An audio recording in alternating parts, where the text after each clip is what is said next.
At some point, you realize that time really is the only currency that is of any value to us. And I sort of got to thinking, well, how do you get more time? Is there a way to put a little bit more years into our life and perhaps more life into our years?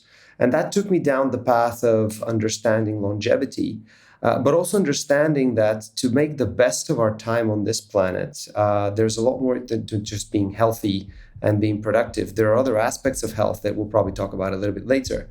But at the core of what I do is trying to give people more time so that they can do the things that they're being put on the Mother Earth to do.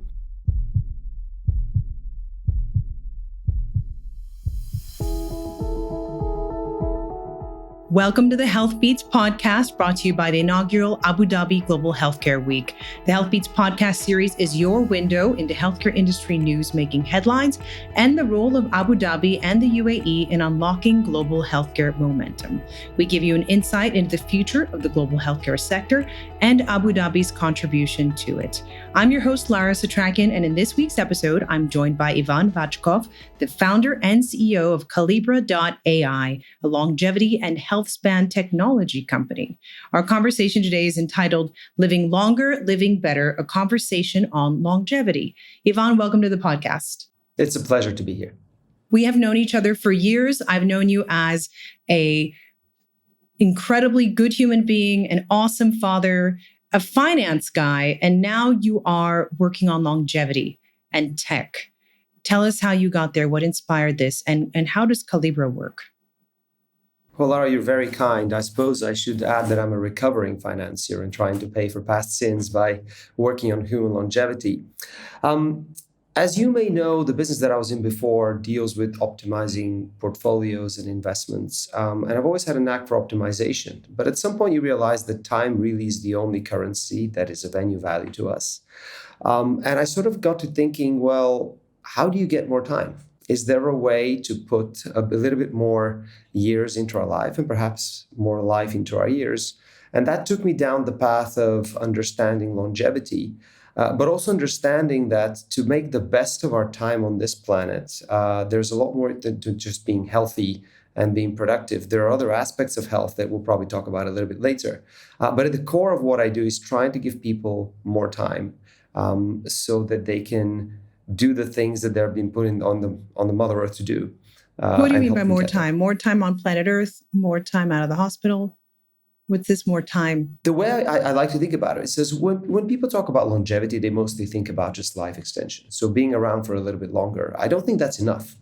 I think what we should be thinking about is being around for longer, but also being capable to do all the things that we want to do. And that's why we've introduced the term healthspan, which is all the time that you have where you can lead the lifestyle that you want and be a productive member of society, be of help to the loved ones around you, and feel that you're actually necessary and helpful.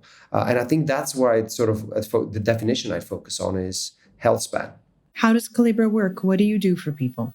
What we try to do is harness the power of data and technology. The best way perhaps to describe it is that we take all of the data available about you or the data available about me. That data at the moment is unstructured. Some of it may be in a medical record somewhere. Some of it may be in your wearable. Some may be with a member of your family that hasn't quite fully told you your family history or your child history. And some of it is within us, the things that we know we should be doing for our health, but never quite get around to, or we find it quite overwhelming. So the way that Kalibra works is to take all this data and structure it into something that a human can actually process. Because we humans are not great at processing large volumes of data. Computers are great at that. What humans do is they think in a serial manner, one thing at a time. So our objective is to take all the data about you, structure it, clean it up, and present it to you in a simple lifestyle plan that gives you the highest leverage actions to take to improve your health. And while your body and my body work the same way, we need different things in different times and in different proportions. So our mission is to uncover that 80-20, those 3 to 5 things that you need to get on with straight away so that you have a better chance of living a long and productive life. And that's a non-trivial task at the moment because the data about us is exploding. We walk around every day spreading insights that normally don't get harnessed. So our job is to catch them and try to make sense of them and surface them, hopefully, into behavior change.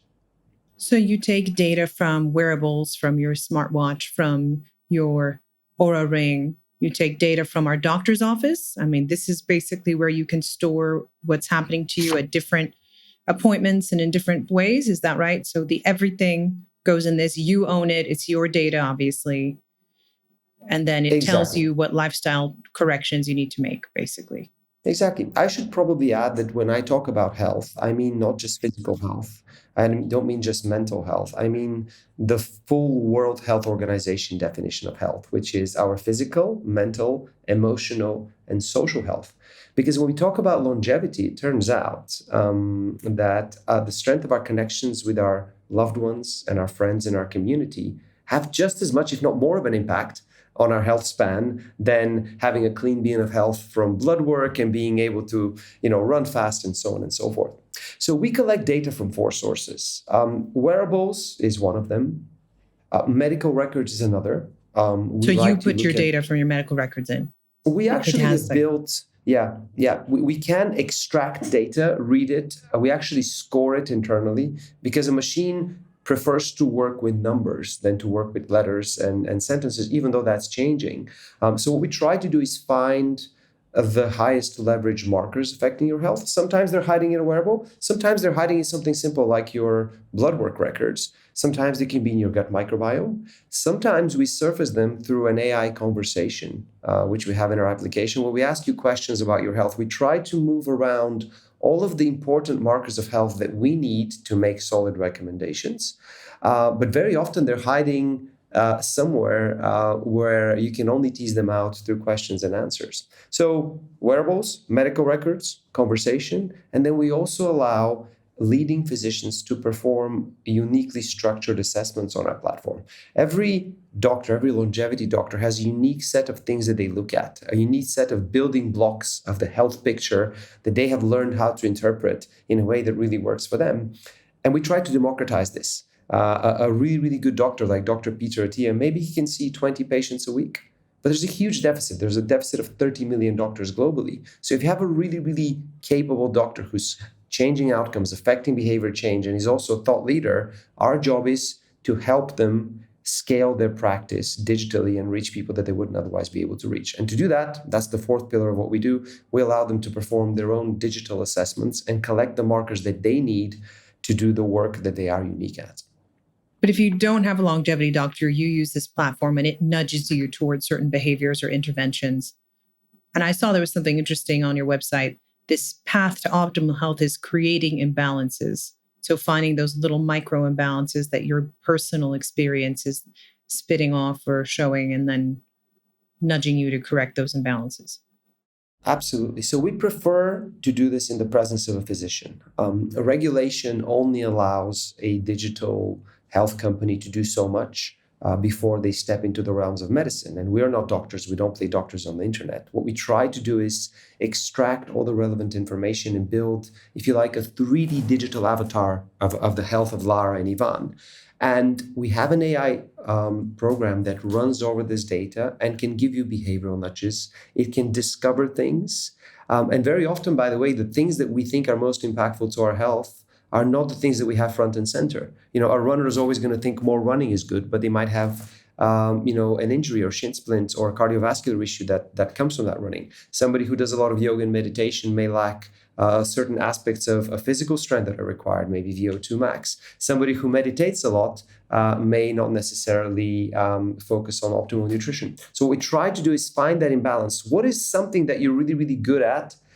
We already know that you're not going to improve a lot. The marginal gain there is small. But what is there something that's completely a blind spot for you? So if you're a triathlete, chances are most of the valuable work that you can do for your health is in your social, emotional, and mental health, not running more, lifting more, or swimming more, or eating more protein. And each one of us is unique. Yet each of us consumes the same material. Dr. Peter Attia's podcast, Andrew Huberman. There's so many thought leaders out there. But how you translate that to what it means for you is where I think the magic happens. So the AI can do that, but at the moment we're still a little bit limited by what we can actually suggest without the supervision of a doctor. And I think that's only right. You mentioned Peter Attias. There's so much great material out there now, and people are reading books about longevity. They're doing what they think they should be doing about longevity. What's your advice to people who are looking to enhance their years and the quality of life in those years? What are the first few things that you tell them? I think I'll probably disappoint some of your listeners and viewers by sharing that actually the secrets to longevity are as old as the hills. You could probably summarize them in a few sentences. Eat but not too much, mostly vegetables, move around, drink water, try to fix your sleep, have good relationships. But of course, that advice is fairly generic. People need to be told what to do in the here and now and make it very specific. So the first step that we usually suggest is the step of discovery, the know thyself step, because there is what's good for you. And this we broadly know. Not everybody knows it, but most of us do. The second part of that diagram, though, is the things that you'll actually do. I mean, I know that I like my chocolate. So it's all very well and good for me to know that that chocolate may be bad for me, but I know that I am going to have certain slip-ups in that direction. So what's good for you is one. What you'll actually do, discovering that, is the second step. People are good at the first, less so on the second. The one that almost everybody misses is the third step, which is what will your environment support? Can you set up your environment in your home, in your work, your family rituals, or whatever else there is to actually be a little bit more aligned with a healthy picture? Because it's in that social circle that we are most vulnerable. Your friend might swipe you to go for a couple of beers, or you might be taken to a party where, there's no good choices to make food-wise, or there's all sorts of things that happen in your life where there are 50-50 decisions, and you need to skew your environment towards making the healthier choice. Not having biscuits within easy reach. Maybe having a pull-up bar at home that you can hang from to improve your grip strength. These are small incremental nudges that I think vote for the identity of the person that you want to be. And the more you set up your environment to do those small steps, to make those small steps every day and advance that agenda, the more momentum you build. Because we all think, okay, from Monday, I'm a changed person. I call Monday the International Day of Ambition. I'm going to work out 4 times a week. I'm going to do this. I'm not going to do that. That's not how life works. You make small, consistent, incremental changes, and you keep advancing in that direction. So that's the advice we give people. Get to know yourself, figure out what your environment will support, figure out the things that you actually like doing, align with them, build some momentum, score some easy wins. And only then try to become the perfect human being, because that's not easy. And unfortunately, the picture of sort of the narrative that we see on Instagram and elsewhere of these superhuman people that somehow can do everything in their stride is very often not really in touch with reality. So we end up comparing our insides to people's Instagram outsides, and that brings anxiety. So that's what I would say are probably the key steps to take to sort of get a good handle on your longevity journey. It sounds like the technology to implement atomic habits following the read over of Peter Attias literature, which is very helpful because, again, we read these things and they're not always actionable or as concretely and minute by minute actionable. So this is your minute by minute nudge to do the right thing for your body. If Peter Thiel's book and James Clear's Atomic Habits had a baby, then that's what Kalibra would aspire to be. But the bit that's missing is we need to make this hyper-personalized. The connected consumer is no longer willing to accept generic advice of any kind. They need to know who is making the recommendations, on the basis of what data, and what the payoff for that is. And for that, you need numbers. And that's sort of where Calibra's health scores and action protocols come in. Like I said, you're a really good person. I've known you for years. I vouch for that. You're also very kind. A finance retiree. So clearly you see a market here. How big is this? And what's you have run a company now. You have a team. What are you aiming for? Do you want Kalibra on everyone's phone? What do you think is the market for this? The healthcare sector, if you just take a well-documented economy like the United States, is actually the single biggest sector in the economy and perhaps the most wasteful and the most troubled from a variety of perspectives. So there is no question that the total market size is really big and is very attractive. We set our ambitions initially in a little bit of a more focused way, which is we want to target 2 types of people. And the first type of person is someone like perhaps me or you who is taking the first steps in the direction of Optimize Health. They have the motivation, they have the time allocation, and they have perhaps the desire to be consistent. Because a lot of people, the Monday morning warriors, they will tell you incredible tales of how much they care about their health. But very often, when you look at their spending, you will find that that's at the bottom of the stack. They might spend more on their car brakes every year than their health. Those people are going to be really, really difficult to sort of to turn into human health optimizers. So we're looking for that cohort of people that has a demonstrated propensity to spend time, effort, and has an innate motivation. So that's on the consumer side.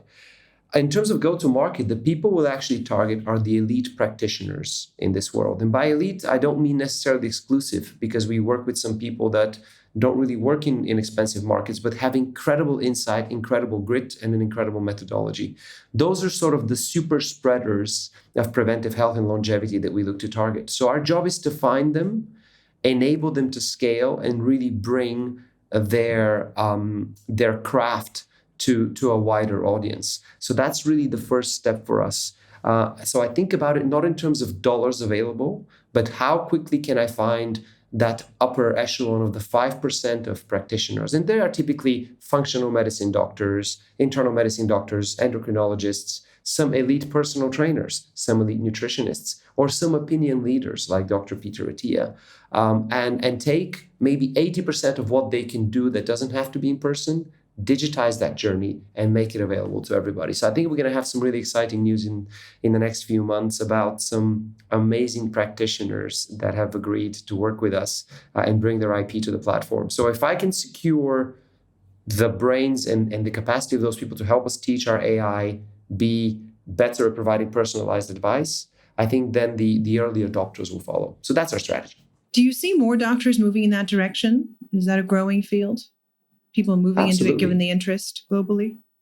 Absolutely. I mean, we still don't market as a company. We mostly get discovered by people that sort of are looking for a solution to the problem that they're facing with either data or connecting to the digital world, or simply their consumers rocking up with an Oura Ring and saying, "Hey, how will you make this data part of my lifestyle recommendations?" But yes, absolutely. And I think there's of course a lot of excitement about artificial intelligence.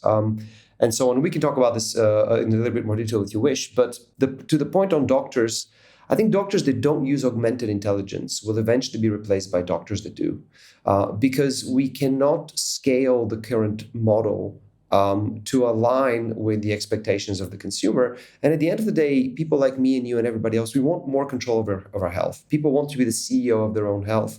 Our current medical system really isn't set up for that. So we are seeing the first wave of early adopters who have not only got the opportunity of growing their practice, but also feel the moral imperative of actually helping more people and not letting their talents go to waste. And those are the people that find us at this stage. And there's at least a handful in every country on this planet. Hopefully a lot more. It seems, I won't project, but it seems from your website like Kalibra is at least a passing reference to calibrate and calibrating oneself. And I thought it was interesting, your 6 categories: nourish, move, connect, grow, reflect, rest. So does this mean people have to report in how much they rest, how much they reflect, how much they connect? Is this a new KPI? How much social contact we have? How do you track those things? And should we be thinking of them as inputs as well to our health? I love the question. Look, I think because health is reflexive, meaning that your anxiety can actually affect your microbiology. You can see that if you're anxious, your blood sugar can spike, which follows by insulin, which follows by an accelerated heartbeat, and so on and so forth. So the things that we see in our mind are actually reflected in our physiological picture. So I think to ignore those signs is not going to get us to where we want to be. Now, of course, against that, you have the consumer that's already got a very short health span. So I think it would be a pipe dream to expect that they will report everything on their behavior and so on and so forth. So I think the truth is somewhere in the middle. We can get really good reads on your continuous state of health from wearables. We can compute stress scores. We can look at your resting heart rate, HRV, VO2 max. So we have a pretty good idea. If we were a car, then we have a pretty good dashboard of that already coming from wearables. The big unlock is having access to people's blood biomarkers, because that's the objective truth that never lies. I know a lot of people that have never touched a cookie in their life. yet have high body fat and have a blood picture that shows that their behavior is somewhat different.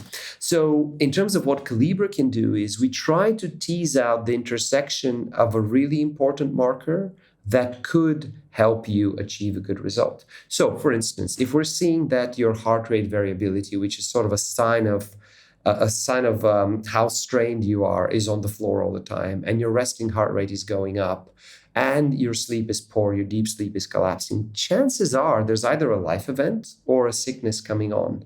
Having the ability to flag this early to a practitioner or to you makes a big difference. Now, at Kalibra, we're taking that a step further because we're also able to actually look at your body fat in the comfort of your own home.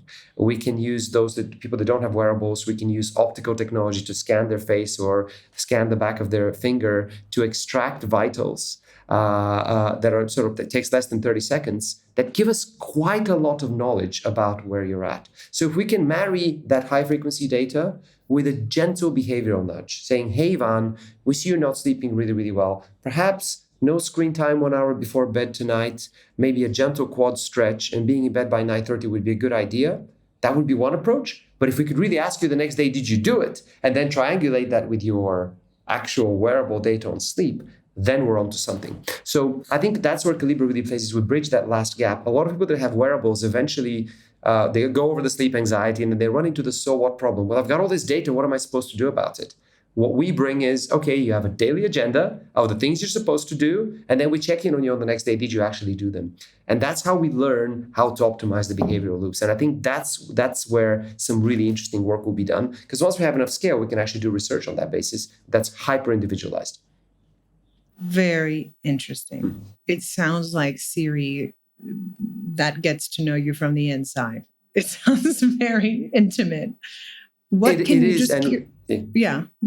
you read from the back of a finger? I mean, that's very interesting. There's a sort of diagnostic. We will shine light. It's actually not a new technology at all. It's the interpretation and turning it into action that we really sort of bring, which is bringing data to life. When you shine a light through your finger, we can actually pick up your pulse. And if we do that for a minute or so, we don't only just pick up your pulse, we can also pick up your respiratory rate, how you're breathing. We can also pick up the subtle changes of the distance between your heartbeats, which is heart rate variability. From that, we can infer your ANS balance, i.e., where are you on the stress curve? And if we do this for a few days, then we start building a baseline that is unique to Lara, right? Because applying someone else's HRV methodology on me is never going to work. At the end of the day, the race is long and it's only with ourselves. So the first bit that we have to do is to get enough high frequency data on Lara to build her profile and start improving Lara from where she is, rather than applying some aspirational standard. There's some really cool stuff we can do. Similar thing, if we don't use your finger, we can actually scan your face and we can pick up the subtle heartbeats just from the micro pulsations in a few points of your from the camera on my phone. From the camera, like of course we do this with permission. Yeah, well, but it's a bit more involved in this, but exactly. But think of a future. If we could secure your data, which is really where I feel we're quite strong. If we could secure your data and have in our terms, which Kalibra does, that under no circumstances does personal data ever leave Kalibra without your express permission, meaning the only way anybody sees Lara's data is if Lara explicitly approves. And I double underline this explicitly, because that's very, very important. That isn't how a lot of large companies out there operate, right? Your data is actually the main commodity for sale out there. So assuming we get over that hurdle, and of course, gaining client trust takes time, but Europe's making good inroads into sort of applying GDPR. And I think we're getting there on the privacy side. We just need to figure out a way to secure it from hackers that's sort of time-proof. But assuming we get over that, you could imagine a world where in the morning when you're brushing your teeth, your mirror will perform that face scan. When you're using your toilet, there is already technology out there that exists that can pick analyze harmful things that are exactly, and then it can also tell who you are. If there's various family members, you could have a chair that can pick up your weight. So as I said at the beginning, we walk around spraying insights about our health that are incredibly valuable, because most of health problems are actually solvable if you catch them early enough. But those signs are too subtle. Once we get to know Ivan and Lara, if we can pick up that stuff and alert you earlier, bring a practitioner if you want to, or get you to change behavior, or even just go and get a blood test, which frankly most people over 30 should do, we're already winning. So that is going to be a very long race. I by no means want to paint a picture where this is around the corner. All the technology is there. How we apply it and how we secure it, that's going to take a little bit of time. And what we're trying to do is push forward with our merry group of early adopters to say, hey, there is a better way. There is a way that actually your doctor can know the real-time health status of Lara and Ivan through the 6 numbers that we mentioned in the 6 pillars. And he can very easily intervene if he sees one of those numbers collapsing. And just to address a question you asked earlier about sort of social connections and personal growth, I don't think there's ever going to be a good way to measure those on an absolute scale. But what I can tell you is that there is enough. So for instance, we know that loneliness kills. So if we could just ask you a simple question, hey, you wake up in hospital, confused, is there somebody you could call?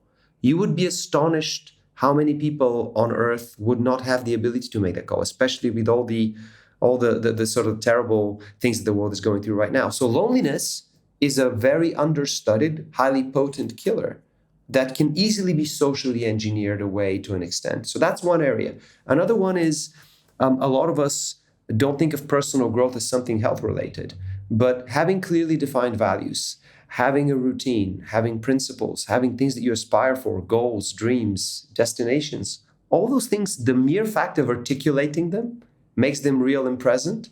And that has a reflexive impact on your health. So why wouldn't we do this? I know it sounds a little bit woo-woo, but the Harvard study that I would encourage all of your listeners and viewers to look through, the Harvard study of human health, is an 80-year-old study that clearly demonstrates the power of social connection in terms of our health at 50. So most people don't know this. Most people don't think about it. So you can materialize a lot of those non-objective factors of health by simply making your clients aware of them, making them spend a minute thinking about them, and maybe even take action that day. So that's where I think it's a really interesting surface area, because there's no playbook for this. And frankly, we're finding our own 2 feet, but it's a lot of fun. Definitely finding out on 2 feet. You raise data privacy. How do you convince people now that feeding all their data into this platform is a good idea and won't come back around to haunt them? You're the convincer in chief. So what do you tell people about their data security? I'm not going to talk about sort of the security in terms of IT because that's probably a technical discussion. But the first thing we did is to write our terms very clearly. No high-level mumbo-jumbo, no English language gymnastics and sort of highfalutin words. Our privacy policy starts with a very clear set of 4 bullet points, which basically say we don't sell your data. We may use aggregate data for training, but we do our utmost to protect your privacy at all times. Now, a privacy policy in and of itself is not going to do very much at the end of the day. And what we're trying to find is that intersection of those people that actually are happy to share data when they get value out of it. Because there is a cohort of people that will never share data. And it's not my job to change their cosmology. They have very good reason, and we're not there to try to convince them. I think the people that want to use their data for good, whether it's training data for studies, or want to actually be able to share their story, as many sort of health survivors want to do, those are the people we target. But I think the only way we will be able to get there is by sticking to those principles and hopefully not messing it up. And that's why we took a very unusual approach. We took a slow approach to building our company so that we don't have to be pressured into compromising on data privacy through either maybe investor pressure or other things. So I think the burden is still very much 100% on us to prove, but it starts with us making very clear in writing what our privacy terms are. And people that accept it will hopefully actually understand them. So I took my sweet time to do that. So I think that's where we start. And from then on, actually, in terms of the application, you have a live picture of your data sharing. So let's say Lara is working with a personal trainer, her GP, and maybe a health coach for her family. You see live who you're sharing data with, and all you have to do is toggle on, toggle off, and that data disappears from whoever you're sharing it with. I think that's quite novel. The model currently has been, well, once you've shared it, it's kind of ours. Well, not really. The data that will forever be shared is the data that you and your doctor have created together. So the blood work that he ordered, the interpretation that he wrote, will always be available to you. But your wearable data, your conversations with our AI, all of that you should be able to take straight back into your wallet whenever you wish. And that's, I think, something new that we have introduced in terms of privacy. What you're doing is sort of a new version of a very old quest, the alchemist using a philosopher's stone to turn common metals into gold or find the elixir of life, elixir of life. Is this elixir of life territory we're in now as a species? How do you compare what you're doing to that age-old quest for longevity, youth, well-being? Well, I'm going to risk the second disappointment to your audience here because there is no elixir, unfortunately. Everybody looks for the magic molecule, and a lot of ink has been spilled online, and a lot of hyperventilation has ensued about exactly which molecule I should be taking in exactly what proportion. All the while sleeping 6 hours, being stressed out of my mind, and eating far too many carbs for anyone's good. So what we try to do is initially just give people a mirror. You cannot analyze yourself. It's very difficult. You need a mirror to reflect back and actually tell you with objective facts the things that we feel are affecting your health. There is, of course, a role for supplements. There is a role for novel technology. But there's always this temptation in human nature to major the minors. Look for the top 3 things that so-and-so does every morning, which ensures longevity forever.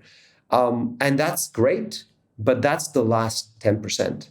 The first 90 is having a good, consistent ritual of making sure that you give your body time to heal, that you hydrate it well, that you put the right minerals in it, that you eat well, that you have the right connections. And that's not sexy. And I feel that's probably going to be the biggest challenge for Kalibra is people are going to want to say, all right, give me 6-minute abs in 3 minutes. And there's always going to be somebody selling that online. And so we try to be a little bit more dispassionate, step back and say, okay, well, look, let's slow this down a little bit. There's absolutely no point talking about molecules if your deep sleep is not 90 minutes in every sleep cycle, most of the time. There's absolutely no point in talking about improving your sprinting time if you're dehydrated. There's absolutely no point in taking some novel molecule if you're vitamin D and B deficient, which many people on this planet are. So taking it back to those basics is hopefully going to be a win in terms of population health. It may not get us as much Instagram followers as we would like, perhaps, at this stage of our development, but that's a risk we're very happy to take. So thank you so much, Ivan Vatchkov of Kalibra.ai, for joining us on Health Beats. It's been great to talk to you today. It's a genuine pleasure, Lara, and thank you so much for having me. Thanks for listening to this episode of the Health Beats podcast. For more healthcare industry news, visit the Abu Dhabi Global Healthcare Week newsletter. The link is in our bio. And if you're interested in talking to me and our guests in person, you can join us at Abu Dhabi Global Healthcare Week, taking place May 13th to 15th at ADNEC Abu Dhabi in the United Arab Emirates. Thanks for listening. You can like, subscribe, and continue to follow Health Beats by Abu Dhabi Global Healthcare Week for your global healthcare industry digest.